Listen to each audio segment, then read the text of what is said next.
Hello বন্ধুরা, আমি খিচুড়ি কিভাবে রান্না করি সেটাই তোমাদের দেখাবো। আর আজকের ভয়েসটা দেবো একদম গ্রাম্য ভাষায়। আমাদের এনে দেবো চাল আর ডাল কিছুক্ষণ ভিজিয়ে রাখছি, যাতে তাড়াতাড়ি করে চাল আর ডালটা একটু সেদ্ধ হয়ে যায়।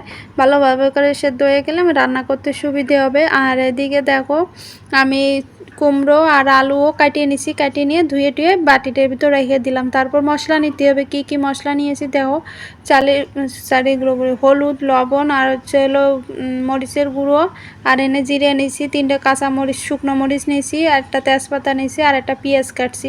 কাটিয়ে একটা কড়াই বসাই দিয়েছি। দেখি কড়াইটা ভালোই একটু গরম হয়ে গেল, তাতিয়ে গেছে। এখন দিয়ে দিছি হচ্ছে আলুর কুমড়ো দিয়ে একটু নুন হলুদ দিয়ে একটু বাজিয়ে নেবো। বাজিয়ে না নিলে তরকারির থেকে আবার কাঁচা কাঁচা গন্ধ আসবে। বর এত শখ করে খাওয়ার চাইছে খিচুড়ি, তো তার জন্য করে একটু ভালো করে না রাঁধলি পরে খাওয়া যাবে না। এদিকে দেখো বিজয় রেখা সেই চাল আর ডাল আবার দিয়ে দিলাম। দিয়ে আবার কত সময় কড়াইয়ের উপর বাজবো, বাজে তারপর জল দেবো। তো কত সময় না বাজলে আবার যদি আবার কাঁচা গন্ধ আসে, খাতি যে যদি আমার বর আবার কয় যে এত গ্যাস খরচ করছো, আবার তেল মশলা খরচ করছো, কী রান্না করছো, যে কী রাঁধছো যে খাওয়া যাচ্ছে না।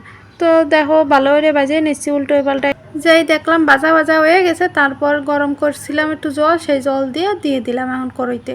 ভালো করে নাড়িয়ে ছেড়িয়ে দেবো খুন্তিটা দিয়ে, যাতে তলে আবার পুড়ে টুড়ে না যায় আর কি। পুড়ে গেছে নাকি সেটা আবার দেখে নেবো। তো দেখে নিলাম যে বাস ভালোই আছে। তো তারপরে দেখো কটা কাঁচামরিচ কাটছি, কাটিয়ে মাঝখানতে বাড়িয়ে দিয়ে দিলাম। দিয়ে আর ঢাকনাতে ঢেকে দেবো। দেওয়ার পরে দেখবো কতক্ষণ পর উঠোয়ে যে রান্না কত দূর হলো কি হলো না। তো দেখতেছি টকবক করে ফুটতে থাকুক, আবার ঢেকে দিলাম। তারপরে দেখো ফোড়নের জন্য দিয়ে দিলাম তেলানি বলে, তেলানির জন্য দিয়ে দিলাম জিরা, মরিচ, তারপর পেঁয়াজ কাটে একটু ভালো করে বাইজে তেলের ভিতর। তাই এটা চামচের উপর দিয়ে হাতার উপর দিয়ে দিয়েছি খিচুড়ির ভিতর, যাতে ভালো একটু টেস্ট হয়। আর এদিকে দাও প্রায় হয়ে গেছে। তারপর দিয়ে দিলাম একটু গরম মশলা শিলে বাইটে ভালো করে নাড়িয়ে ছাড়িয়ে একটু মিলিয়ে দেবো, যাতে গন্ধটা সব জায়গায় ছড়ায় আর যাতে পুরানা না গে, সেই জন্য দাও ভালো করে খুন্তিটা উপর নিচ করে ভালো করে নাড়তেছি, নাড়িয়ে ছাড়িয়ে। তারপর একটু জল রয়েছে, তো এখনও জলটা টানি নাই, তার জন্য আর একটু সময় রাঁধতে হবে। তার জন্য কড়াইটা আর একটু সময় ঢাইয়ে দিতে হবে একটা ঢাকনা দিয়ে।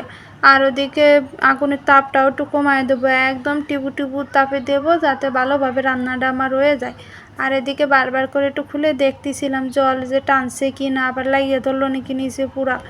খিচুড়ি থালার ভিতর বাড়িয়ে নিছি, একটা ডিম বাজছে, আর বড় এখন খাতে দিয়ে দেবো।